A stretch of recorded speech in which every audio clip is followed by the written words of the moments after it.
It was a warm and sunny Saturday afternoon in Oak Heights, the kind of day that demanded a backyard barbecue.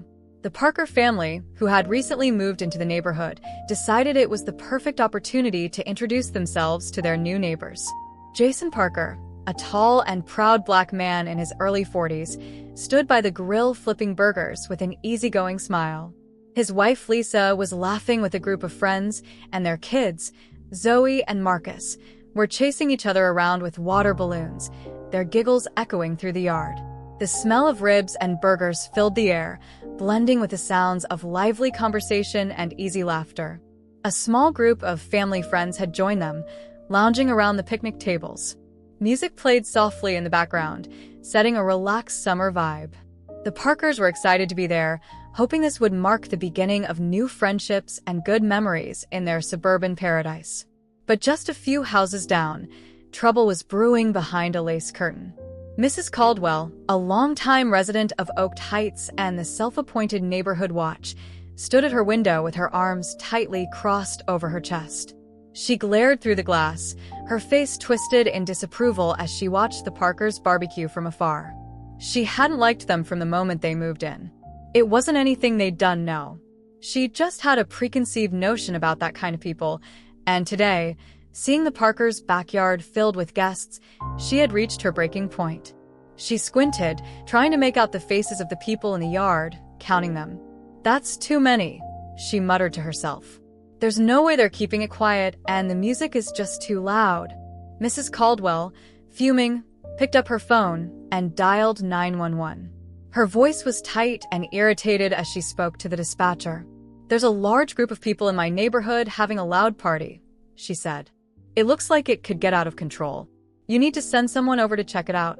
The dispatcher assured her that an officer would be sent, and Mrs. Caldwell hung up satisfied. She peered out the window again, her lips curling into a smug smile. "That'll show them," she thought, stepping back into the shadows of her quiet, empty living room.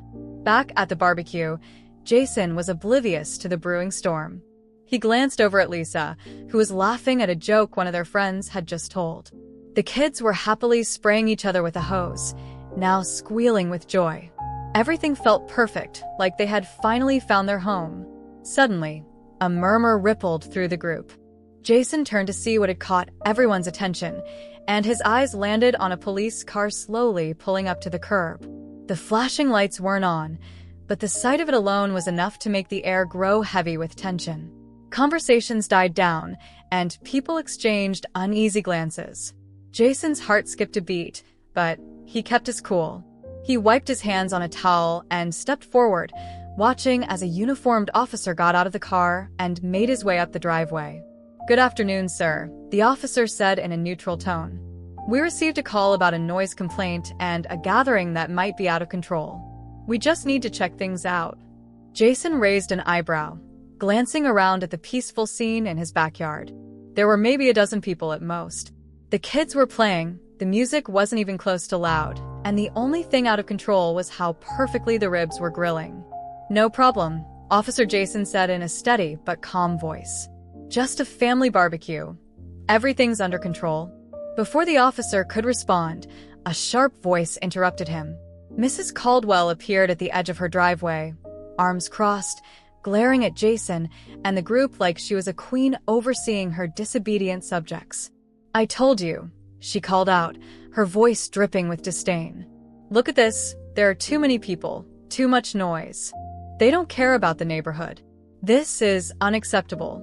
The officer turned to look at her, clearly unimpressed with her outburst. He glanced back at Jason, and Jason could feel the situation hanging in the air, the weight of the moment pressing down on everyone. It was like waiting for the punchline to drop. Jason's easygoing smile faded, but before he could say anything, the officer's posture changed. He straightened his expression, shifting from neutral to sharp and professional. "Ma'am," the officer said, his voice taking on a commanding tone, "I suggest you lower your voice and calm down. This gentleman right here is Captain Jason Parker, the new police captain for our precinct." Mrs. Caldwell froze, her face turning pale, her mouth opening and closing as she tried to process what she had just heard.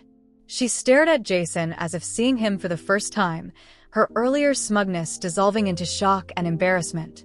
Jason didn't move, didn't speak. He simply crossed his arms, his steady gaze fixed on Mrs. Caldwell as he waited. The tension was thick in the air, every guest at the barbecue watching and holding their breath. The officer turned back to Jason, offering a small but respectful nod. "Captain Parker, there's no issue here. You're well within your rights. I'll clear this up." Mrs. Caldwell's face flushed red, her eyes darting between Jason and the officer, searching for something to say, but finding nothing. She stammered, "I didn't realize, I didn't mean to." Jason tilted his head slightly, his voice calm and controlled. "It's all right, ma'am, but next time maybe come talk to us directly if you have any concerns. We're your neighbors after all." The officer glanced at Mrs. Caldwell, his patience clearly thinning. "Ma'am, there's nothing wrong here. Please head back inside and enjoy your afternoon." With that, Mrs. Caldwell turned and scurried back toward her house, her earlier bravado reduced to a humiliated retreat. She didn't look back as she disappeared into her home. The tension broke like a wave crashing onto the shore. The Parkers' friends started to relax again, smiles creeping back onto their faces. The kids resumed their game, and the smell of grilled food once again filled the air. Jason shook his head, laughing softly as he turned back to the grill. Lisa walked over with a grin on her face. "Well," she said, "that's one way to make an introduction." Jason smirked, picking up a spatula. "Guess the neighborhood knows who's in charge now," he said with a wink. And with that, the Parker family's barbecue continued, even sweeter now after the storm had passed. Add this at the end of the video. If this video has helped you connect more with yourself and inspired you on your growth journey, take action and subscribe to the Vidas Inspiration channel to discover more stories that will fill you with motivation and hope. I would love to hear your thoughts, so leave a comment telling me how this story has impacted your life or what reflections it has left you with. And if you believe this message can inspire someone you know, share it with your friends so they too can find inspiration and purpose in their lives.